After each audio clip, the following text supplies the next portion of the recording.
Mañanas en Libertad, con Luis del Pino. El movimiento Libertad, liderado por el primer ministro Robert Golob, ha ganado las elecciones parlamentarias en Eslovenia al obtener 29 escaños y el 28,5% de los votos.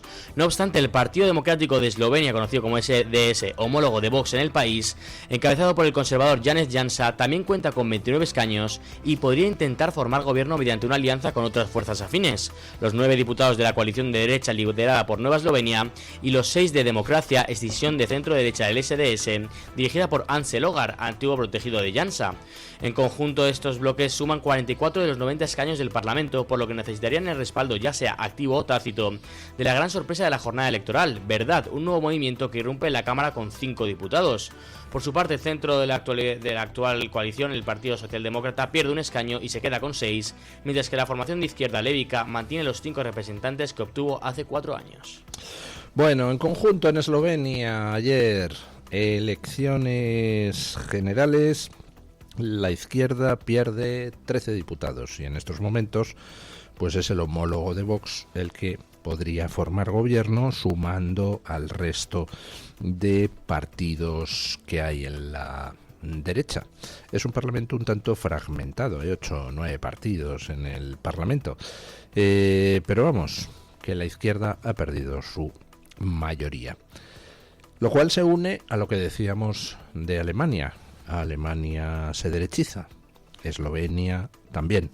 Y en Alemania les decía que además del resultado de ayer, que muestra un claro viraje a la derecha en uno de los estados más ricos de Alemania, Renania-Palatinado, les decía que en Alemania hay una segunda lectura, además de la derechización, que es que el no a la guerra no funciona. En Alemania, pues esa derechización muestra que los partidos que han estado adoptando una actitud más beligerante contra Israel, contra la guerra de Irán, pues están a la baja. Y en Eslovenia, pues resulta que también. ¿Quién es el que dirigía Eslovenia? Pues el primer ministro esloveno era uno de los poquitos líderes europeos que ha apoyado a Sánchez en sus delirios antisemitas. Cuando el reconocimiento del Estado palestino, ¿quiénes fueron los 4 que reconocieron al Estado palestino? Pues Sánchez, España, Irlanda, Eslovenia y Malta. No recuerdo si Bélgica también, pero 5 países gobernados, casi los únicos, por gente de la Internacional Socialista dirigida por Sánchez y que hicieron causa común con Sánchez en su postura beligerante contra Israel, primero en Gaza, ahora en Irán. Bueno, pues qué mejor candidato para cosechar votos del no a la guerra, ¿verdad? Caramba, si el no a la guerra funcionara, pues entonces el líder esloveno que ha estado secundando a Sánchez en sus políticas anti-israelíes y anti-estadounidenses, pues debería haber cosechado un triunfo o al menos un ascenso en las urnas, ¿verdad? Pues no, todo lo contrario. Ha perdido buena parte de sus escaños y ha perdido la posibilidad de formar gobierno, porque quien tiene ahora mayoría es la derecha. Luego, en Alemania no ha funcionado el no a la guerra. En Eslovenia tampoco ha funcionado el no a la guerra. Y eso que el primer ministro esloveno es el Sánchez de allí. Bueno, ¿qué vamos a hacer? ¿Habrá pasado lo mismo en Francia en las elecciones municipales de ayer? Lo veremos en el siguiente bloque. Por lo pronto, ya saben que Trump dio a Irán un plazo de 48 horas para garantizar el libre tránsito de buques por el estrecho de Hormuz. Y dijo que si no es así, entonces Estados Unidos atacará las centrales eléctricas iraníes. E Irán, pues ya ha contestado a Trump. El régimen de Irán advierte que cerrará completamente el estrecho de Hormuz si Estados Unidos lleva a cabo su amenaza de atacar infraestructuras energéticas iraníes en un nuevo episodio de escalada de tensión en Oriente Medio. La advertencia llega después de que el presidente Donald Trump lanzara un ultimátum directo a Teherán, exigiendo la apertura total y sin condiciones del estrecho en un plazo de 48 horas, bajo la amenaza de atacar y destruir diversas instalaciones energéticas del país, comenzando por la de mayor tamaño. El mandatario reiteró su posición en declaraciones a la cadena israelí Canal 13, donde aseguró que de no cumplirse su exigencia, la respuesta de Estados Unidos sería total. Desde Teherán, las autoridades respondieron que si se materializa cualquier ataque, procederán al cierre inmediato y absoluto del estrecho de Hormuz, una vía estratégica clave para el comercio de petróleo mundial. Asimismo, advirtieron que infraestructuras críticas de la región, incluidas instalaciones energéticas y plantas de desalinización en países del Golfo, podrían convertirse en objetos militares. Bueno, pues Trump dio hace 24 horas un ultimátum a Irán. Tienen ustedes 48 horas para abrir el estrecho de Hormuz y si no, atacaremos las instalaciones eléctricas del país. E Irán ha respondido que entonces bloquearán para siempre el estrecho de Hormuz. Bueno, vamos a ver qué pasa. ¿Puede Trump atacar las instalaciones eléctricas del país, como dice? Bueno, pues en estos momentos puede hacer lo que le dé la gana, porque el hecho es que quien controla los cielos iraníes desde hace ya muchos días son Estados Unidos e Israel. Ya Irán no tiene aviación, Irán no tiene misiles antiaire, o mejor dicho, no tiene lanzaderas de misiles antiaire, porque todas las instalaciones antiaéreas han sido destruidas. Irán ya no tiene marina.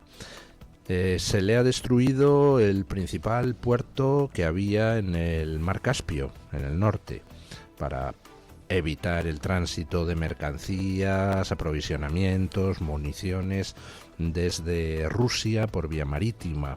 Se ha destruido la terminal portuaria de la principal isla en la zona del estrecho de Hormuz, de donde sale el 80% del petróleo iraní.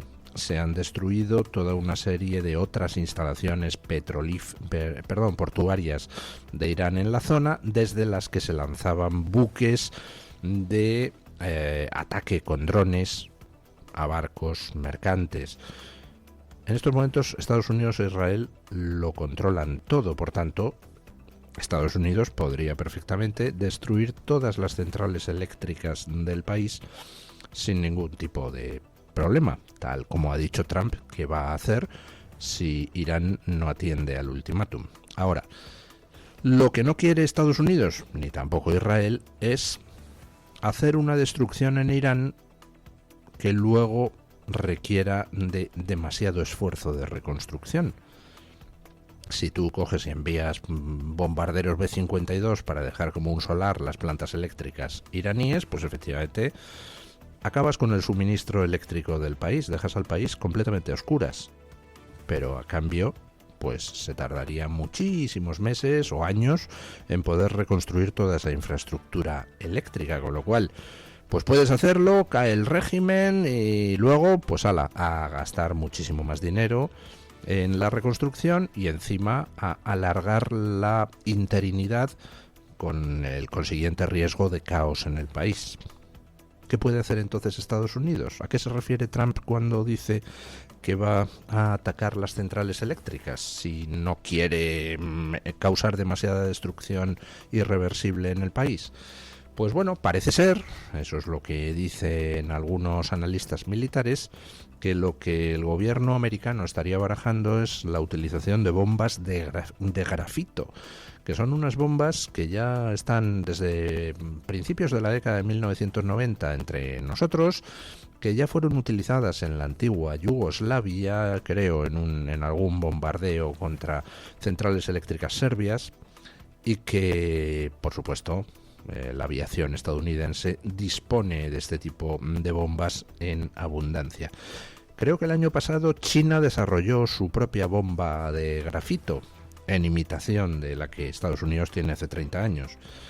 Bueno, ¿y qué son esas bombas de grafito? Pues básicamente lo que son es ojivas, bombas que lo que hacen es dejar caer sobre una zona filamentos o lianas de grafito conductor, de tal manera que lo que hacen es, al caer, poner en comunicación eléctrica a distintas partes de los equipos, los cables de alimentación y de transporte de la energía eléctrica, es decir, provocan cortocircuitos a tutiplén, destruyen la operativa de la central eléctrica, pero la destruyen sin causar demasiados daños. Es decir, todos esos cortocircuitos lo que hacen es provocar daños en la parte eléctrica de las centrales que se pueden reparar en unos pocos días, en lugar de destruir la central eléctrica al completo.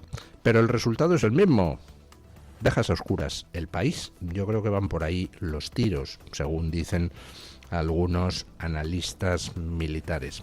Lo que haría Estados Unidos sería bombardear con bombas de grafito las centrales eléctricas iraníes y automáticamente todo el país quedaría a oscuras, como si hubiera implementado las renovables de Pedro Sánchez. Y con el país a oscuras, pues evidentemente ni puedes gobernar, ni puedes mover tu ejército, ni puedes comunicarte, ni puedes reprimir a la población. Así que vamos a ver qué pasa. Aquí lo de las bombas de grafito es algo que están diciendo algunos analistas. Me supongo, porque tiene lógica, que eso es lo que va a hacer Trump. Ahora, ya veremos a ver qué es lo que hace cuando venza el ultimátum de 48 horas. Y mientras tanto, pues algo que contribuye todavía más al descrédito de España y a la humillación de los españoles. Resulta que Irán está poniendo en sus misiles, los que lanza contra Israel, pegatinas con una cita de Pedro Sánchez. Escuchen.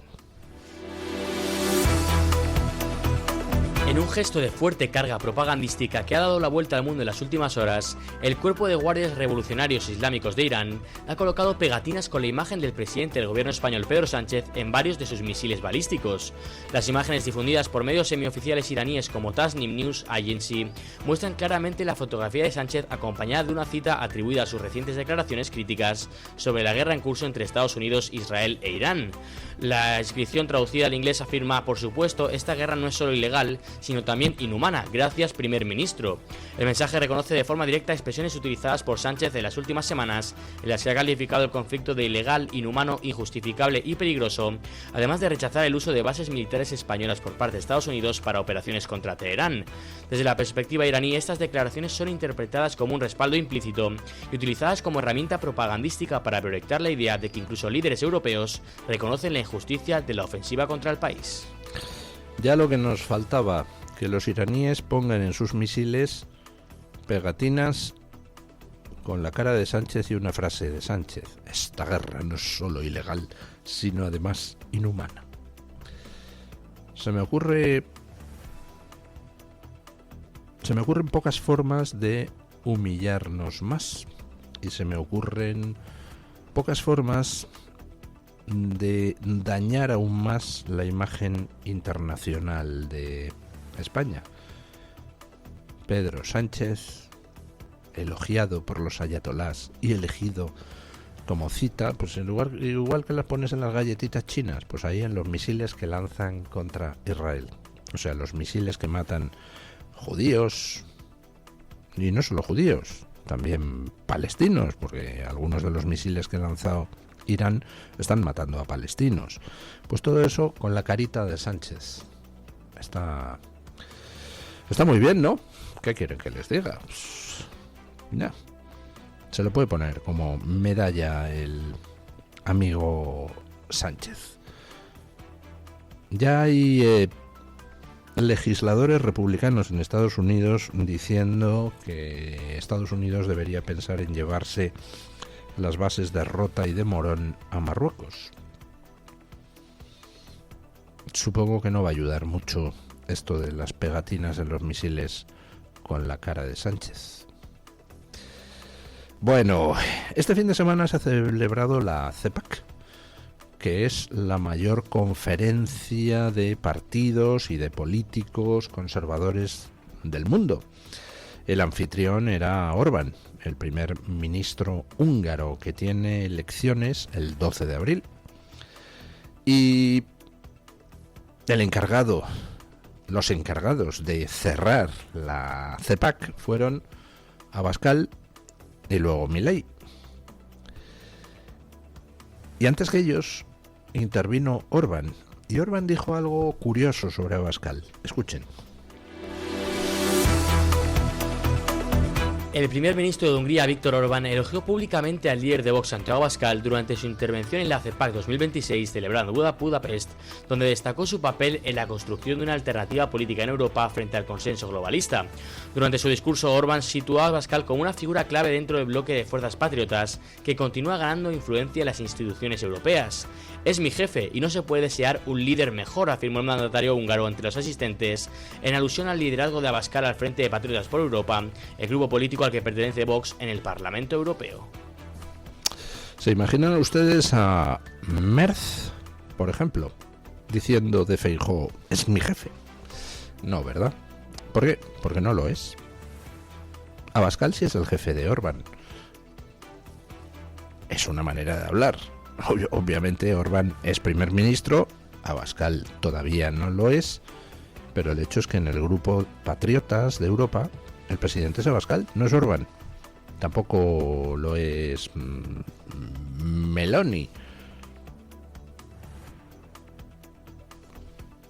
¿Y por qué Abascal es el presidente de Patriotas por Europa si hay otros miembros de Patriotas por Europa que sí gobiernan en sus países? Si hay otros miembros de Patriotas por Europa que tienen más respaldo electoral del que Vox tiene de momento en España. Pues muy sencillo, porque el que ha puesto en marcha toda esa labor de coordinación, de creación de una internacional de partidos soberanistas, internacional que abarca no solo Europa, sino también Iberoamérica, es Abascal, es Vox, con gente de la talla de Buxadé, de Germán Tertsch, de Martín Frías. Es una labor que lleva ya muchísimos años y es una labor donde los españoles, el Partido Soberanista Español, Vox, explota algo que es de cajón y que sin embargo pues el resto de políticos no explotan, y España en su conjunto tampoco, que es nuestra posición de puente entre Europa e Iberoamérica y nuestra posición de liderazgo moral del bloque de países iberoamericanos. Seguimos siendo un país que tiene predicamento en Iberoamérica, a pesar de los Sánchez, a pesar de los Feijóo, etcétera. ¿Que por qué digo a pesar de los Feijóo? Pues, hombre, porque mal vas a tener predicamento en Iberoamérica si ni siquiera te molestas en felicitar a Milei cuando le eligen. Feijóo ni le felicitó. Abascal, Vox, llevan años trazando relaciones, estrechando alianzas, apoyando a gente cuando lo necesitaba en sus respectivas elecciones. Oiga, y toda esa labor ha ido fructificando. Y tenemos a José Antonio Cast, amigo de Abascal, dirigiendo Chile. Y tenemos a Orbán, amigo de Abascal, dirigiendo Hungría. Y tenemos a Milei, amigo de Abascal, dirigiendo Argentina. Y tenemos a Nasfura, que yo no le calificaría de amigo de Abascal, porque creo que su relación tampoco viene de hace tanto, pero sí que es el homólogo de Vox allí, también en Centroamérica. Y tenemos muchos otros en Iberoamérica que están o gobernando o a punto de. Y todo eso lo ha ido trazando Vox a lo largo de los años. Obviamente, el ascenso en cada país es mérito de los partidos de esos países, pero lo que es el trazar esas alianzas, eso lo ha hecho Vox. Y por eso dice Orbán, mi jefe es Abascal y no podría tener mejor jefe. Lo dicho, ¿Se imaginan ustedes a alguien en alguna parte del mundo mirando a Feijóo y diciendo: es mi jefe y no podría tener otro mejor? Pues no, porque no es jefe de nada, porque el Partido Popular ha renunciado a liderar los partidos iberoamericanos, ha renunciado a liderar los partidos europeos, y hoy en día encontramos la curiosa circunstancia de que Abascal, siendo uno de los que menos representación proporcional tiene en Europa, es quien manda en el grupo Patriotas. Y sin embargo, Feijóo, siendo el segundo partido con más eurodiputados del bloque de la derecha tradicional, pues resulta que ni pincha ni corta y está mirando a ver qué órdenes le llegan de Alemania. Es tremendo. Pero bueno, yo qué sé, cada cual es como es, ¿verdad? En fin, la Comunidad de Madrid ha mandado un escrito al gobierno donde pues plantea la posibilidad de que se hayan producido corrupción en los trámites correspondientes a 53 proyectos de plantas de energía renovable en la Comunidad de Madrid. Proyectos dependientes del gobierno, no de la Comunidad de Madrid. Es decir, señala que el gobierno de España, Sánchez, podría estar implicado en 53 corrupciones distintas en relación con las plantas renovables en esta comunidad. El gobierno de la Comunidad de Madrid ha expresado sus sospechas sobre posibles prácticas corruptas en la concesión de declaraciones de impacto ambiental a 53 proyectos de macroplantas fotovoltaicas en la región. Ante esta situación, el consejero de Medio Ambiente, Agricultura e Interior, Carlos Novillo, ha remitido una carta a la ministra para la Transición Ecológica y Reto Demográfico, Sara Gessen, en la que solicita la puesta en marcha de una auditoría independiente. En la misiva, según ha podido saber el debate, Novillo manifiesta su creciente preocupación ante las graves sospechas de prácticas corruptas en la tramitación de estas evaluaciones ambientales. El objetivo, explica el consejero, es verificar que dichas declaraciones, cuya competencia recae en la Administración General del Estado, se han tramitado con el rigor técnico exigible en los 53 proyectos afectados en la Comunidad de Madrid, que en conjunto ocupan unas 10.490 hectáreas. Bueno. 53 proyectos posiblemente afectados por corrupción en los trámites de declaraciones de impacto ambiental. Vamos, que les daban las declaraciones en una tómbola con un único participante, un único boleto y un único premio, que era toma autorizada la planta fotovoltaica, sin verdaderamente haber verificado el impacto medioambiental de la manera oportuna.